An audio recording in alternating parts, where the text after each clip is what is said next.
and universal national consensus that devolution is the most transformative political, social, and economic feature of our 2010 Constitution. As I pointed out at our last meeting, the fortunes of our country depend decisively on how effectively we manage the devolution of national power and resources. Devolution, therefore, is fundamental to our political viability, our national stability, and the sustainability of our socio-economic progress. With this in mind, I have convened this summit in the spirit of partnership, recognizing as the highest and most consequential forum for intergovernmental consultations and deliberation, and that this is our best platform for enhancing the national strategic agenda by aligning development policies and accelerating the implementation of programs and projects across the country. Over the past 2 years, we have achieved commendable strategic alignment on 3 key national priorities: achieving food security while lowering the cost of living, creating jobs for our youth on a more ambitious scale, and making deliberate investments in critical sectors to drive rapid, inclusive economic growth that uplifts everyone from the bottom up and leaving nobody behind. To achieve these goals, we agreed to collaborate in supporting strategic programs in agriculture and food security, affordable housing, micro, small, and medium enterprises and manufacturing, universal health coverage, and the adoption of digital technology. I am encouraged by the dedication and commitment demonstrated by county governments and governors in particular in implementing these initiatives. As a result, we have delivered and continue to deliver tangible progress in various crucial sectors. While challenges in national public finances have slowed down the pace of implementing key programs, we must take pride in our achievements, both in terms of the demonstrable on-the-ground impacts and in the improved coordination and collaboration framework we have developed. The immense potential of our completed and ongoing programs and projects is becoming increasingly clear to all and no longer can be denied. I would like to briefly highlight some of the accomplishments we have made in just 2 years. By distributing 7 million bags of subsidized fertilizer to farmers, we have significantly increased food production, moving closer to sustainable food security and manageable costs of living. Today, Kenya has high national food stocks, including 95 million bags, 50-kilogram bags of maize, 9 million bags of beans, 10 million bags of wheat, and 2 million bags of rice. In fact, I was in Tanzania the other week, and the Minister for Agriculture there was complaining that they have lost market for their maize into Kenya because we have produced enough maize. We imported 10 billion worth of maize in 2022. In 2023 and 2024, we did not import any maize, meaning that we are making progress in the right direction. We are making significant strides towards eliminating famine and reducing dependence on imports. At the same time, we are witnessing improvements in farmer productivity and incomes across value chains such as tea, sugar, coffee, and dairy. In fact, we doubled our dairy exports this year from Kenya, from about 4.5 billion to about 7.8 billion. That speaks clearly to what the trajectory we are headed. Ladies and gentlemen, I am sure you can attest to the progress of multiple housing projects under the Affordable Housing Program in your counties. Every county stands to benefit with 124,000 housing units currently at various stages of development, out of which we have a target of 840,000 units that are already in the pipeline over the next 4 years. Beyond providing affordable and decent homes for workers and families at the bottom of the economic ladder, the affordable housing program promotes equity and inclusiveness while creating millions of jobs. To date, the program has generated 200,000 direct jobs, with thousands more emerging through the building and construction value chain that supports housing development. Given the scale of projects in the pipeline, we anticipate that millions of additional jobs will be created as we move forward. The growth of MSMEs and manufacturing depends on strategic action to commercialize and industrialize agriculture. Enhancing agro-industrial capacity through value addition and manufacturing for exports is key, and our collaborative strategies include mobilizing investment for our county aggregation industrial parks, for which is a demonstration of partnership between the national government and the county government. Despite resource constraints affecting the completion of some county aggregation industrial park projects, we remain determined to see them through. Additionally, special economic zones and export processing zones are attracting investment, boosting manufacturing, and driving exports. Ongoing and planned projects in Busia, Kirinyaga, Murang'a, Eldoret, Kwale, Nakuru, Dongo-Kundu, and Naivasha will enhance wealth creation and employment opportunities. Our redesigned universal health coverage strategy, Taifa Care, is overcoming the technological and operational challenges to ensure that every citizen, regardless of status or means, has access to quality, affordable health care. The challenges faced in transitioning to the Social Health Insurance Fund and the Social Health Authority reforms are due to the scale and ambition of Taifa Care. For the record, the scale, boldness, and ambition of Taifa Care are unprecedented, and we are confident that the challenges that became part of this program initially have now been overcome.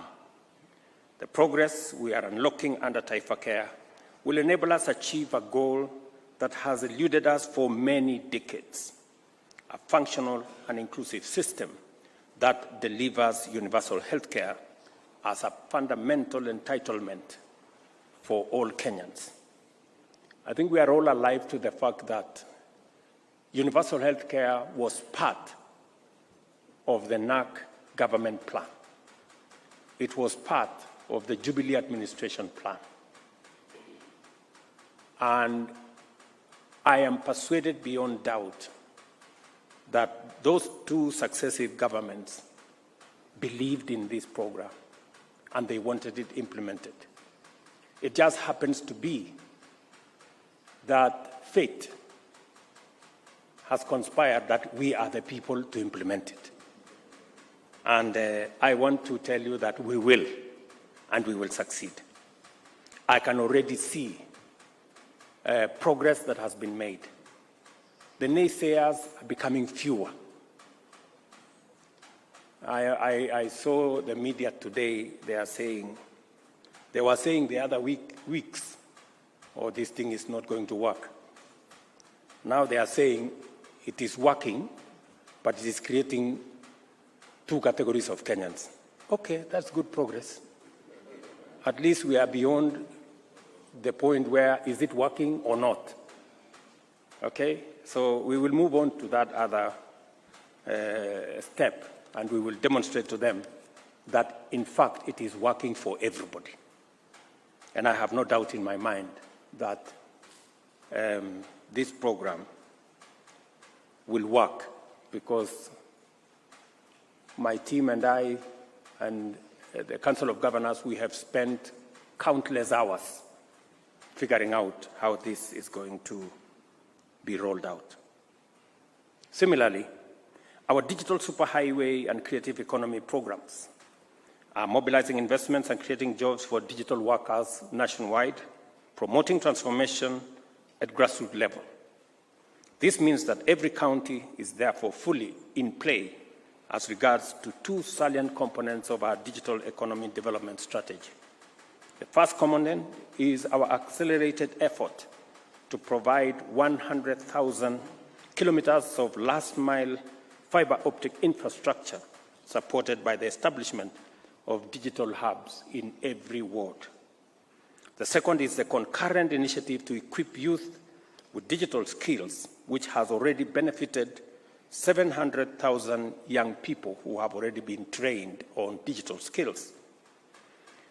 Education and training and skill development are being delivered through the Ajira and Jitume programs in learning institutions, including in Tibet, and constituency innovation hubs across the country.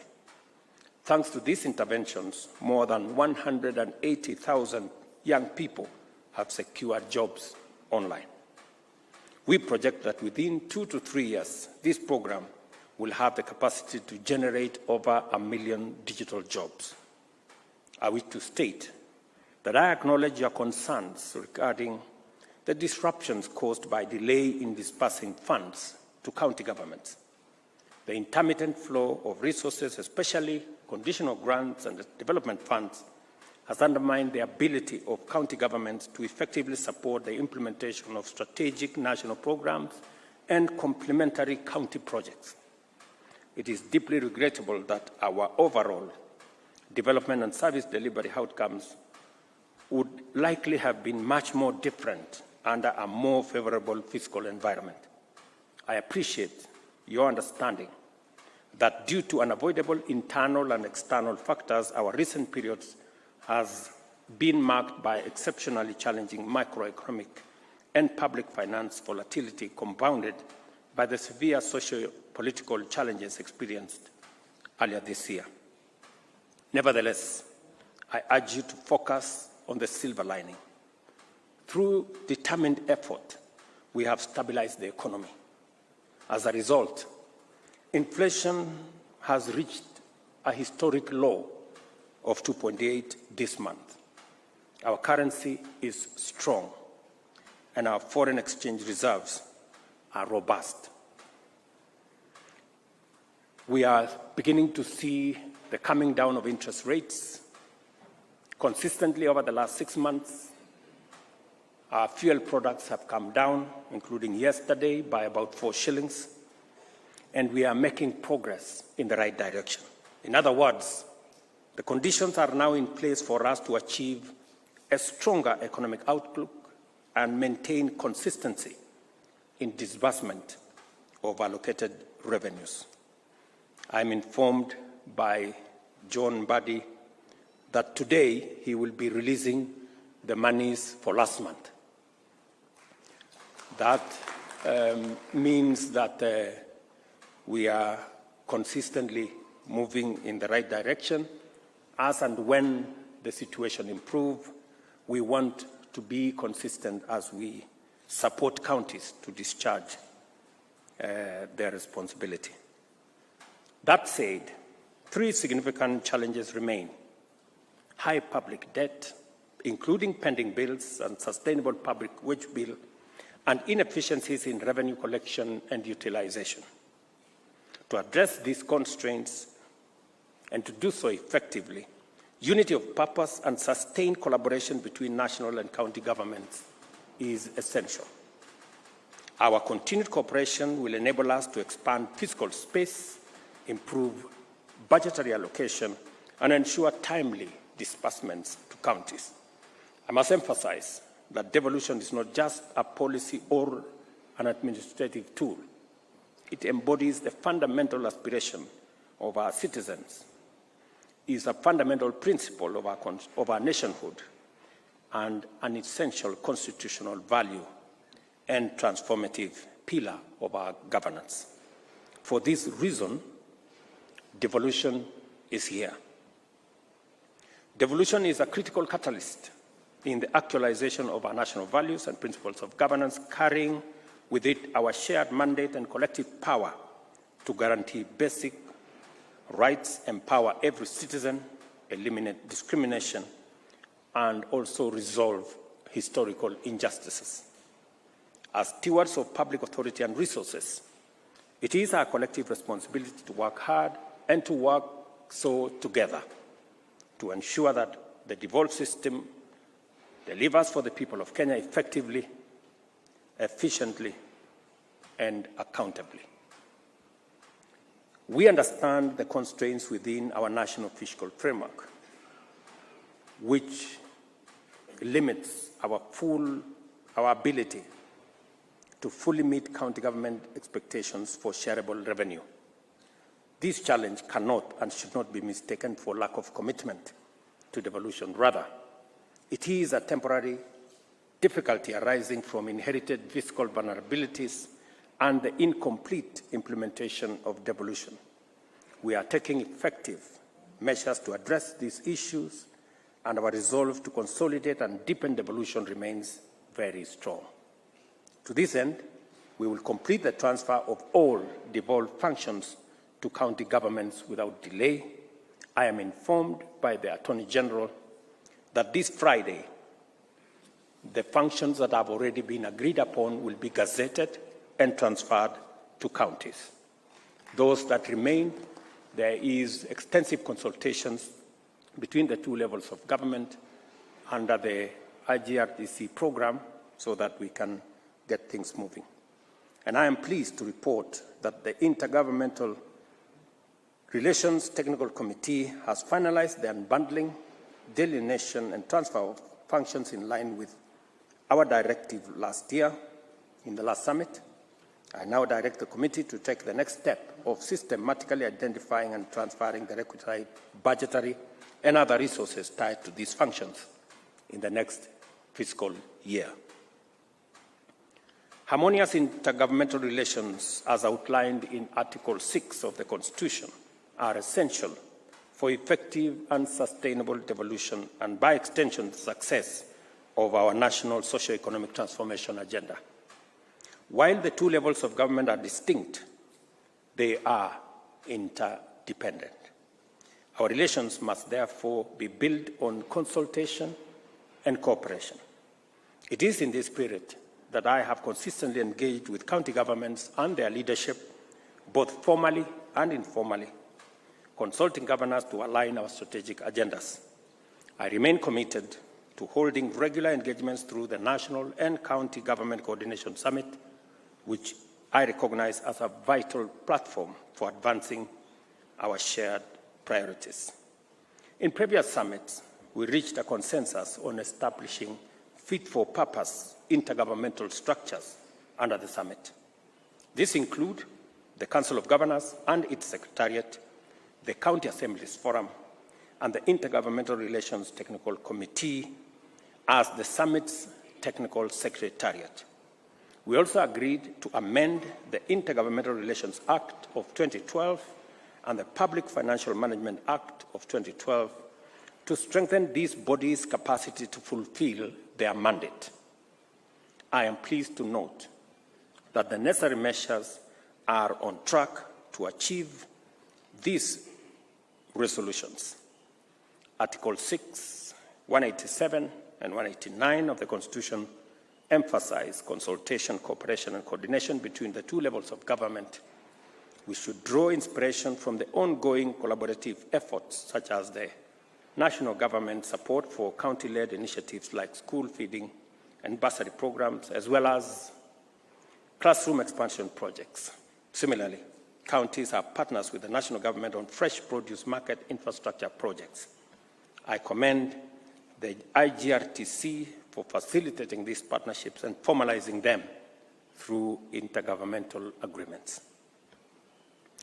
In line with the Constitution, ladies and gentlemen, and the Intergovernmental Relations Act, I urge all ministries, departments, and agencies at both levels of government to hasten the dispute resolution processes by taking advantage of alternative resolution mechanisms. This approach not only saves time and averts costly delays, but it also relieves citizens of financial burden, of legal fees, and foster mutual trust and collaboration. I'm encouraged to note that many disputes are now being referred to IGRTC for resolution, and I applaud their efforts in preventing disagreements from escalating into disputes. Finally, as leaders, and speaking from where I sit, it is important for us to know that this is the highest decision-making body of the government of Kenya. And all of us, ladies and gentlemen, we must be focused not on the popularity of any one of us, but on the transformation of the country. Not on what politics can do, but what leadership can achieve. And we must be focused not on us as leaders, we must be focused on the people that put us in authority. That way, we can do it better, we can do it together, and we can take the country moving forward. I thank each one of you once again for participating in this summit and commend IGRTC for its efforts in organizing this event. I wish you insightful discussions, successful engagements, and productive debate. And as I look forward to engaging with the outcomes of this summit, together, let us work hard to fulfill our respective roles in ensuring that devolution delivers for the people of Kenya. I thank you.